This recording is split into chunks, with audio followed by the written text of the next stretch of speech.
ani na diri para mag-discuss sa upcoming event. So, excuse me, Michelle. How's the budget looking?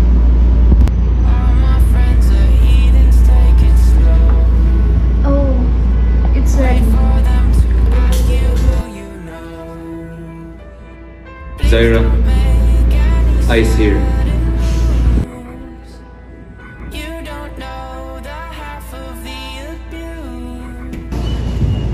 You lost the funds, right? Huh? I don't care about your lousy excuses. Here's the deal. I'll keep it a secret, but you'll work under me. You'll do whatever I say, okay? And if you don't, I'll make sure everyone knows it's your fault. So, make your choice. Just because we check the guns at the door doesn't mean our brains will change from hand grenades. You love another psychopath sitting next to you. You love another. What is it to you? Why do you always care about other people? Why were you staring at him? Dili, manggod. Look at me. You don't need to worry about anyone but me. I'm sorry. I did not mean it. You know that I love you, right? Ay, wala man like na itong last meeting. So, if you have any clarifications, do lang dito ko kay. I will be happy to assist you. Yeah, okay. Well, I can teach you more about the president. Just do that later. Oh, thank you. Sure, why not? So, makita ka sunod. Good luck. Yeah, okay. Bye.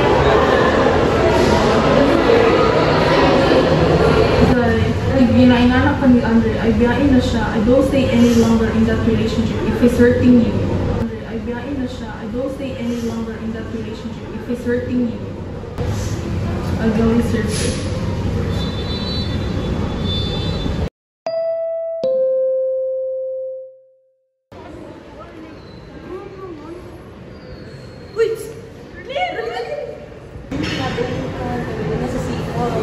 About kay ano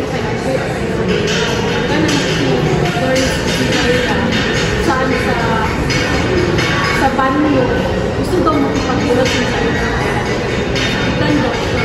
Ha? Yeah. Sige, legit pa muna ko. Kung wala, yung lang bilis mo kalakot eh. Diba? Shock me. Sige, legit pa muna ko. Ha? Manipulative kayo siya. Bakit biyaan na natin yan? Kumpak.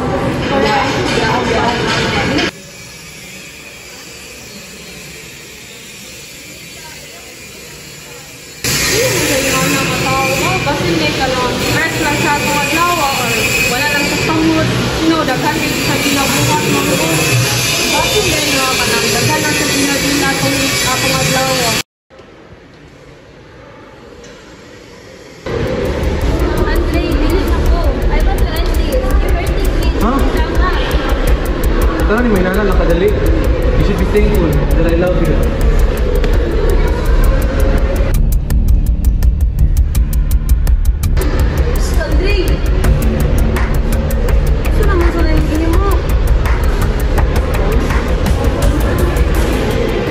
Nakadungog ka sa chismis about Kelly and kay anak sila na ano daw ang fans ko na wala tungod kay gina-threaten daw ni Michelle ni Kelly si Michelle.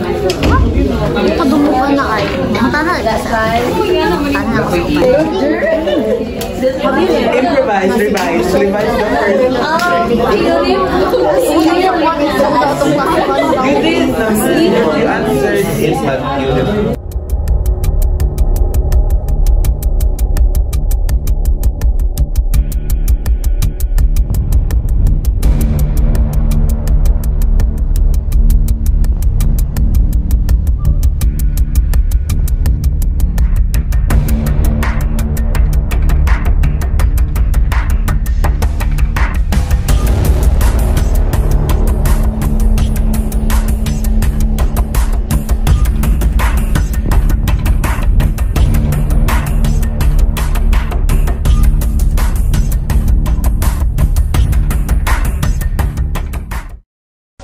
Good day, everyone. As of today, I stand before you as your new Student Council President. But this moment is not just about leadership.